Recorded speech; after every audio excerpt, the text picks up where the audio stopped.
Si je savais parler aux femmes, je lui parlerais très doux, la bouche à peine ouverte, ma main sur ses genoux. Si je savais parler aux femmes, je lui parlerais si bas qu'elle devrait, pour m'entendre, se pencher un peu vers moi, se pencher un peu vers moi. Et mon souffle très chaud lui chaufferait le cou, et mon front trop mouillé lui tremperait la joue, et nos cheveux mêlés, nos mains moites et nues, et le bouche à bouche, enfin dis-moi, m'aimes-tu? Si je savais parler aux femmes, je lui parlerais tout près, comme un pendant d'oreille, pareil à un secret. Si je savais parler aux femmes, je ne dirais presque rien, parlerais comme à l'église, avec les yeux et les mains, avec les yeux et les mains. Et mon souffle très chaud lui chaufferait le cou, et mon bras replié lui courberait les reins, les yeux en baldaquin, le cœur au grand galop, et le bouche à bouche, oui je t'aimais beaucoup. Si je savais parler aux femmes, je saurais les garder aussi. Que la mienne ne serait jamais partie, ne serait jamais partie.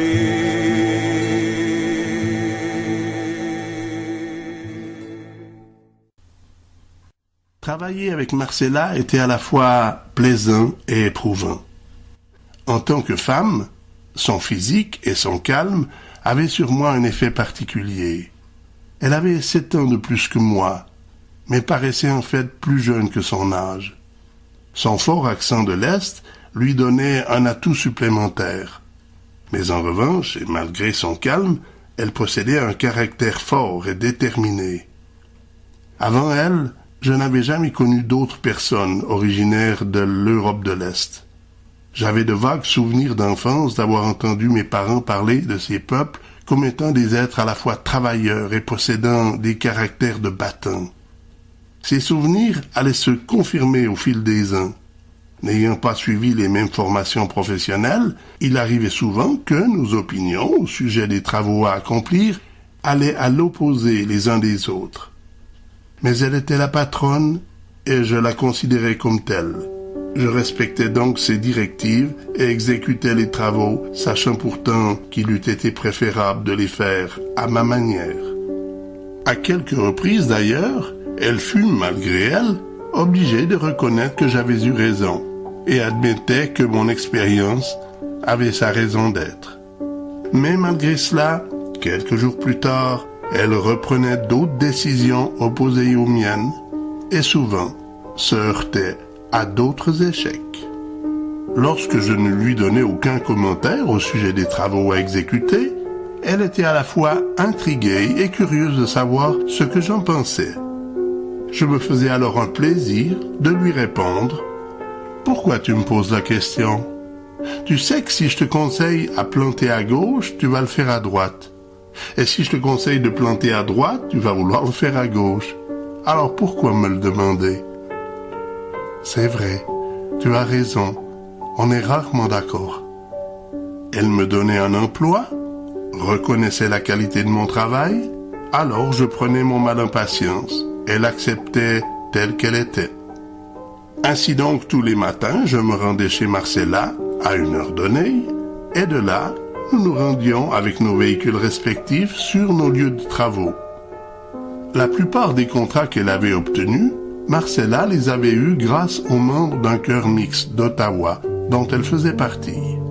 Les travaux que nous exécutions étaient à la fois variés, mais quand même passablement similaires. Taille de haies, arbres et arbustes, création de massifs, de plantes vivaces, nivelage de terrain suite à une construction ou création de piscine, et par la suite semis ou étalage de nouveaux gazons. Mais l'un des travaux dont j'allais tout apprendre de Marcella fut la pose de pavés unis. Était-ce courant en Europe? Je ne crois pas. Par contre, la plupart des propriétés de la région avaient leur devant de maison terminé, en pavés unis. Ce travail demandait à la fois une compétence d'architecte pour mesurer les angles et les niveaux à respecter, une compétence de bâtisseur pour prévoir tous les déplacements et enfoncements du sol durant les années qui allaient suivre. Et ensuite, beaucoup de logique, de technique, de mathématiques et de géométrie pour disposer les pavés dont les formes et les couleurs étaient très variées. Ce travail nécessitait également un outillage spécialisé afin de pouvoir couper les derniers pavés pour terminer ce que l'on aurait pu comparer à un puzzle. Chaque sentier, chaque entrée de garage était différente les unes des autres. Chaque propriétaire désirait des couleurs, des formes différentes. Lorsque nous terminions un travail, nous conservions le reste des briques pour un autre contrat. Mais 9 fois sur 10, le nouveau propriétaire désirait une autre forme et une autre couleur de pavé. Marcella était chanceuse. Elle habitait au premier étage d'une maison privée. Son propriétaire lui permettait d'entreposer tout le matériel qu'elle désirait à l'arrière de sa bâtisse. Cette entente allait demeurer valable durant des années, jusqu'au jour où le dit propriétaire se sépara de sa femme. À la suite de cet événement, il s'intéressa à Marcella, et alla même jusqu'à lui faire des avances. Mais cette dernière n'était pas intéressée à lui, et refusa tout simplement. Avoir une belle maison et une situation financière confortable n'était pas suffisant pour gagner son cœur. Marcella était une femme autonome et désirait le rester. Tout aurait pu en rester là, mais ce propriétaire avait un cœur de battant, ainsi qu'un orgueil mal placé. Il n'accepta pas son refus et décida par vengeance de lui mener la vie dure pour ainsi l'obliger à partir. C'était mal connaître Marcella. Tout comme moi, lors de ma confrontation avec le chef jardinier du CHUV en 1982, Marcella allait tenir ses positions et relever tous les défis que son propriétaire allait lui lancer. Sa première exigence fut d'obliger Marcella à placer ses véhicules les uns devant les autres. De cette façon, si elle désirait utiliser sa voiture plutôt que sa camionnette, elle devait d'abord déplacer sa camionnette, puis sa remorque, sortir sa voiture et remettre ses véhicules de travail où elle les avait pris. L'argument du propriétaire était que s'il recevait des invités, il désirait avoir pour eux la totale profondeur de son stationnement. Sans faire opposition, Marcella lui donna entière satisfaction. Ensuite, il força Marcella à retirer tous les matériaux qu'il lui avait autorisé à entreposer derrière chez lui, sous une haie. Il donna 4 jours pour tout faire disparaître. Une fois de plus, ses désirs furent satisfaits. Il venait de remporter quelques batailles, mais sa guerre était loin d'être terminée, et il se préparait à faire subir à Marcella ce que l'on n'aurait même pas osé faire à notre pire ennemi. Europa 1986. Avec le temps, et bien que nous n'étions pas mariés, j'étais considéré comme faisant partie de la famille à Francine. Lorsque je leur parlais de la Suisse, les sœurs de Francine démontraient un grand désir de pouvoir un jour découvrir mon pays. Je viens d'un pays de ciel et de montagnes, de plateaux de campagne et de vertes prairies. En de courtes distances, partant de Germanie, il s'en va vers la France et jusqu'en Italie, mon pays. D'une main vagabonde, on le cherche parfois sur la carte du monde, on le cache d'un doigt. Mon pays, mon pays, un pays si petit que partout où l'on va, comme moi à Paris, on l'emmène avec soi. Je ne suis pas fantoche et ni même farceur. Il est là dans ma poche et du côté du cœur. Je viens d'un pays où les filles sont tendres quand une vous sourit. Ce n'est pas pour se vendre qu'on s'appelle François, Franz ou Francesco. On a la même croix sur le même drapeau. Mon pays, quand le soleil est loin et que l'orage gronde devant un pot de vin, on fait le tour du monde. Mon pays, mon pays, un pays si joli, au point que l'on m'accuse, quand je parle de lui, d'être inspiré des muses. Je ne suis pas fantoche, et ni même farceur. Il est là dans ma poche, et du côté du cœur. Je viens d'un pays, s'il diffère des autres, c'est qu'il est mon pays, comme vous avez le vôtre. Si je parle de lui avec autant de foi, la preuve est, je crois, qu'il est bien mon pays, mon pays. J'ai laissé mon troupeau, mon bonnet d'Armaï, mais on lit sur ma peau le nom de mon pays.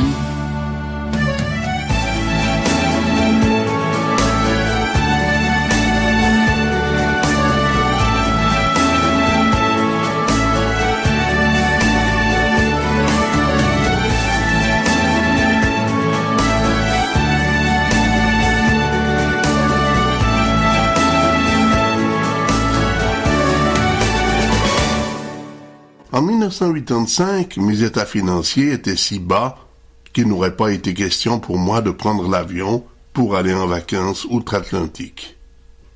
Par contre, lors de cette deuxième année en sol canadien, je commençais financièrement à remonter la pente.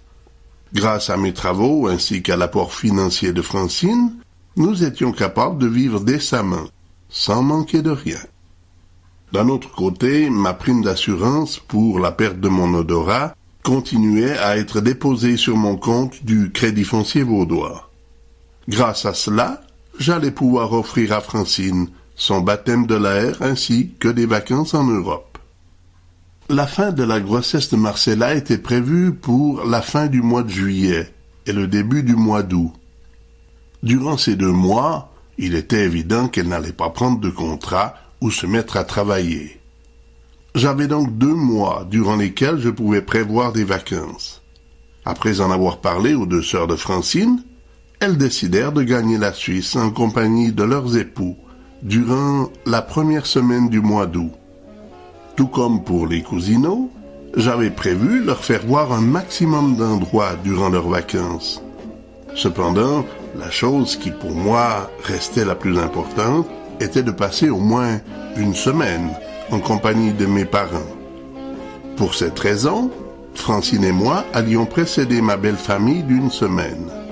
Durant la dernière semaine de juillet, nous quittâmes l'aéroport de Mirabel pour nous poser à Paris, à l'aéroport d'Orly. À partir de là, pour nous rendre à la gare de Lyon le plus rapidement possible, nous prîmes un taxi. C'était une femme qui tenait le volant. Il est très fréquent que l'homme se plaise à faire des allusions susceptibles de provoquer la colère chez la gente féminine concernant les femmes au volant. Pour ma part, je manque peut-être d'humour ou de réalisme, mais je suis forcé de reconnaître que dans le domaine des stupidités au volant, l'homme est souvent difficile à battre et fait preuve de fausse modestie. En effet, si quelquefois les femmes sont davantage craintives ou hésitantes avant de réagir, en revanche, l'homme, lui, aurait souvent avantage à prendre leur exemple. Et sans doute qu'un peu des deux ferait de nous des conducteurs parfaits. Concernant cette femme chauffeur, la peur de l'accident semblait tout à fait lui être inconnue. Je me souviens avoir passé devant les Folies Bergères et le Moulin Rouge aussi vite qu'un coup de vent. En tant que caméraman amateur, je suis toujours prêt à saisir une prise de vue au passage. Mais la dextérité et l'audace de notre chauffeur n'allaient pas me laisser le temps de le faire. Il est vrai que nous étions en partie responsables indirectement de la conduite téméraire de madame. En effet, l'avion de la compagnie Québécois avait quitté Mirabel avec plus d'1 heure de retard. Incapable de rattraper son retard durant le vol, nous n'avions que 30 à 40 minutes pour prendre possession de nos bagages à l'heure d'arrivée et traverser Paris jusqu'à la gare de Lyon. Pour relever ce défi, nous avions demandé à notre chauffeur de mettre la pédale au plancher, ce que d'ailleurs elle avait très bien fait. Hélas, nos efforts furent vains et nous dûmes attendre le TGV suivant, dont le départ était prévu 2 heures plus tard. Pour éviter à mes parents de nous attendre inutilement à la frontière suisse, en gare de Valorbe, je leur avais téléphoné pour les prévenir de notre retard. Et dans le milieu de l'après-midi, Francine faisait la connaissance de mes parents ainsi que de tante Antoinette et oncle Pierre, qui étaient eux aussi venus nous accueillir. Fidèles à eux-mêmes, mes parents accueillirent Francine comme ils l'avaient fait pour Joanne. Leur attitude était neutre, ce que je qualifierais de preuve d'intelligence. Avant de t'ouvrir à une personne, apprends déjà à la connaître. Pour maman, Francine était encore une Québécoise, une de plus.